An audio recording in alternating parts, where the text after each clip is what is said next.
Focus bye अल rice. अपनी company के लक्ष्य पर फोकस करें और अपनी कंपनी की वैल्यू बढ़ाएं। क्या आपको भी लगता है कि अपनी कंपनी को बढ़ाने से आप ज्यादा फायदा और ज्यादा ग्राहक पा सकते हैं? ज्यादातर कंपनियां सोचती है कि अगर वो बड़ी कंपनियों में बदल जाए तो उनके फायदे भी बड़े फायदों में बदल जाएंगे और साथ ही उनके ग्राहकों की संख्या भी बढ़ जाएगी। ये किताब आपको बताती है कि वो क्यों गलत सोचते हैं। इन सबक को पढ़ करके आप सीखेंगे कि कैसे आप अपनी कंपनी को फोकस करके उसे फायदेमंद बना सकते हैं और क्यों ग्लोबलाइजेशन आपकी कंपनी के लिए एक श्राप साबित हो सकता है। साथ ही आपको अपनी कंपनी को अच्छे से मैनेज करने के लिए कुछ टिप्स भी देती है। पहला सबक है, मैनेजर्स अपनी कंपनी को बढ़ाने पर फोकस करते हैं। सबसे पहले तो हम ये देखते हैं कि क्यों हर कंपनी अपने आप को बढ़ाना चाहती है। इस सवाल के बहुत सारे जवाब हो सकते हैं, जैसे कि कंपनी को बढ़ाने से प्रोडक्ट की मैन्युफैक्चरिंग कॉस्ट कम हो जाती है, जिसकी वजह से प्रॉफिट्स बढ़ जाते हैं। अगर आपकी मैन्युफैक्चरिंग कॉस्ट कम है तो आप अपने प्रोडक्ट की प्राइस भी कम रख करके ज्यादा ग्राहक बना सकते हैं। मान लीजिए कि आप एक आइसक्रीम फैक्ट्री चला रहे हैं जिसमें हर एक आइसक्रीम को बनाने में 5 रुपए का सामान लगता है। आइसक्रीम को जमाने के लिए आप जिस फ्रीजर का इस्तेमाल करते हैं उसकी कीमत 5,000 रुपए है। इस तरह अगर आप 100 आइसक्रीम बनाते हैं तो आपको एक आइसक्रीम को बनाने के 55 रुपए लगेंगे, लेकिन अगर आप 1000 आइसक्रीम बनाते हैं तो एक आइसक्रीम बनाने की कीमत सिर्फ 10 रुपए होंगी। इस तरह आप अपनी मैन्युफैक्चरिंग कॉस्ट को कम करके अपने प्रॉफिट्स को बढ़ा सकते हैं। मैनेजर्स अपनी कंपनी को बढ़ा करके ज्यादा से ज्यादा प्रॉफिट कमाना चाहते हैं, क्योंकि उन्हें लगता है कि कंपनी को बढ़ाने से उनके फायदे बढ़ सकते हैं। इसीलिए वो अपनी कंपनी को एक्सपैंड करते रहते हैं। लेकिन क्या वाकई ऐसा होता है? दूसरा सबक है, अगर आपकी कंपनी फोकस्ड नहीं है तो उससे आपको प्रॉफिट नहीं हो सकता। आइए एक उदाहरण के जरिए हम ये जानते हैं कि कैसे कंपनी के बढ़ने से उनकी कीमत नहीं बढ़ती। पेप्सिको कोका कोला से बड़ी कंपनी है। पेप्सिको ने एक साल में लगभग 28 बिलियन डॉलर्स की सेल की थी, जबकि उसी साल कोका कोला ने 16 बिलियन की सेल की। लेकिन अगर हम कोको कोला की स्टॉक मार्केट प्राइस की तुलना पेप्सिको की प्राइस से करें तो हमें पता चलता है कि कोको कोला की स्टॉक मार्केट में कीमत 93 बिलियन डॉलर्स है, जबकि पेप्सिको की सिर्फ 44 बिलियन डॉलर्स। तो अब आइए जानते हैं कि आखिर ऐसा क्यों है कि कोको कोला से बड़ी कंपनी होने के बावजूद भी पेप्सिको की कीमत उससे कम है। कोका कोला ने सिर्फ एक ही प्रोडक्ट पर अपना फोकस किया है, जिससे वो अपनी कंपनी को अच्छे से संभाल पा रहा है और उससे होने वाले प्रॉफिट के साथ साथ अपनी कंपनी की कीमत को भी बढ़ा रहा है। दूसरी तरफ पेप्सिको के बहुत सारे प्रोडक्ट्स आपको मार्केट में देखने को मिलेंगे। पेप्सिको माउंटेन ड्यू, 7 अप और पेप्सी जैसे कोल्ड ड्रिंक्स बनाता है। पेप्सिको की फ्रीटोले नाम की एक स्नैक कंपनी भी है और पेप्सिको के बहुत सारे फास्ट फूड कॉर्नर्स जैसे कि KFC, पिज्जा हट और टैको बेल भी है।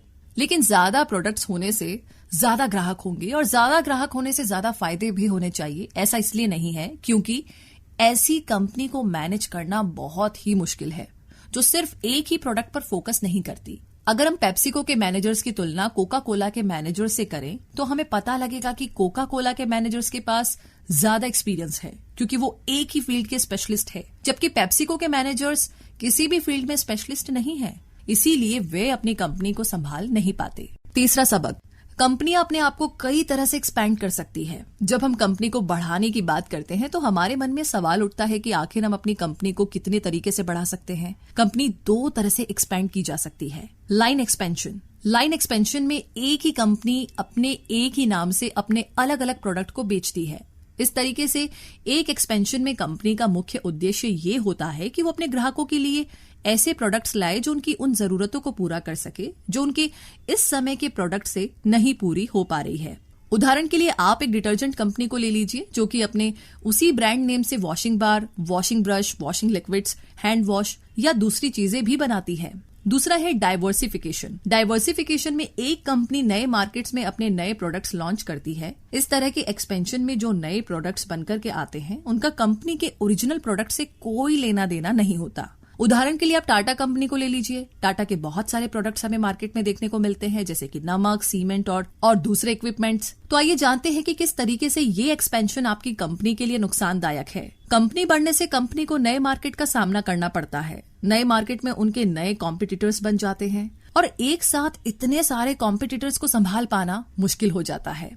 कंपनी को एक्सपेंड करने से कंपनी अपना फोकस खो देती है और क्योंकि उसका फोकस एक जगह नहीं है, इसीलिए वो धीरे धीरे घाटे की तरफ बढ़ने लगती है। छठा सबक, फील्ड में स्पेशलाइज करेंगे तो आपके ग्राहक आपको अच्छे ब्रांड के नाम से जानेंगे। कहने का मतलब ये है कि अक्सर लोगों को जब एडवाइस की जरूरत होती है तो वो किसी स्पेशलिस्ट के पास ही जाते हैं, और एक स्पेशलिस्ट वो होता है जो कि सिर्फ एक ही फील्ड पर फोकस करता है।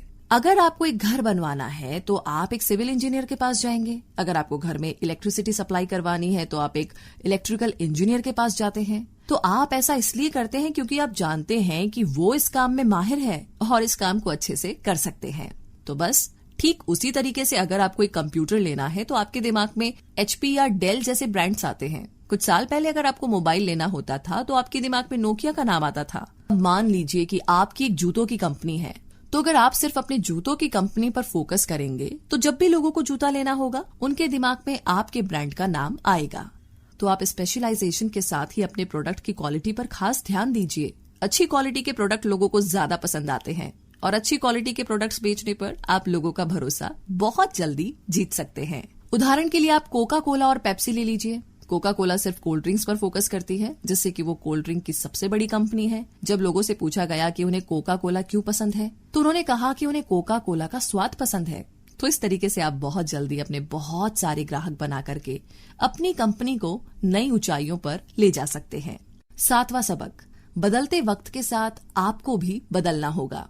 अपनी कंपनी पर फोकस करने का ये मतलब नहीं है कि आप अपने प्रोडक्ट में किसी भी तरह का बदलाव नहीं ला करके सिर्फ अपने उसी पुराने प्रोडक्ट पर फोकस करें, क्योंकि हम इंफॉर्मेशन एज में जी रहे हैं जहां पर हर रोज एक नया आविष्कार हो रहा है, हर रोज एक नया बदलाव आ रहा है। टेक्नोलॉजी हर रोज बढ़ रही है, बदल रही है, और इसके साथ ही आपको अपने आप को और अपने प्रोडक्ट्स को भी बदलना होगा। इस बात को अच्छे से समझने के लिए आप नोकिया फोन्स का उदाहरण ले लीजिए। अगर आपकी उम्र 20 साल से ज्यादा है तो आपको नोकिया का नाम जरूर याद होगा। नोकिया अपने जमाने की सबसे बड़ी और सबसे अच्छी मोबाइल कंपनी थी। समय के साथ मार्केट में एंड्रॉइड फोन्स आ गए, लेकिन नोकिया फिर भी अपने पुराने मोबाइल फोन्स को मार्केट में चला रहा था। तो इससे नोकिया धीरे धीरे घाटे में जाने लगा। बीच में उसने माइक्रोसॉफ्ट के साथ एक अग्रीमेंट किया, जिसमें माइक्रोसॉफ्ट और नोकिया ने मिलकर के नोकिया लूमिया नाम के Windows based mobile phones market में लाने शुरू किए। लेकिन एंड्रॉइड के सामने माइक्रोसॉफ्ट भी नहीं टिक पाया। नोकिया जब नोकिया में कमजोर पड़ने लगा तो दूसरी कंपनियों ने इसका फायदा उठाकर के नोकिया पर अपना कब्जा जमा लिया। नोकिया अब अपने नए Android based mobile phones market में लेकर आया है, पर ये पहले जितने सक्सेसफुल नहीं है। तो नोकिया से हमें यह सबक मिलता है कि आप बदलती टेक्नोलॉजी के साथ अपने प्रोडक्ट को जितनी जल्दी मॉडिफाई करके मार्केट में ला सकते हैं, आपकी कंपनी उतनी ही ज्यादा और उतने ही समय तक सक्सेसफुल रहेगी। तो कुल मिलाकर के अक्सर लोग सोचते हैं कि कंपनी के बढ़ने पर उसका फायदा बढ़ जाता है, लेकिन ऐसा नहीं है। अपनी कंपनी को बढ़ाने के चक्कर में कंपनियां अपना फोकस खोकर के घाटे में चली जाती है। अपनी कंपनी से प्रॉफिट कमाने के लिए आप ग्लोबलाइजेशन ना करके स्पेशलाइजेशन कीजिए। इससे आपकी कंपनी एक अच्छे ब्रांड के नाम से जानी जाएगी और आपके ग्राहक आपके प्रोडक्ट्स पर भरोसा करेंगे।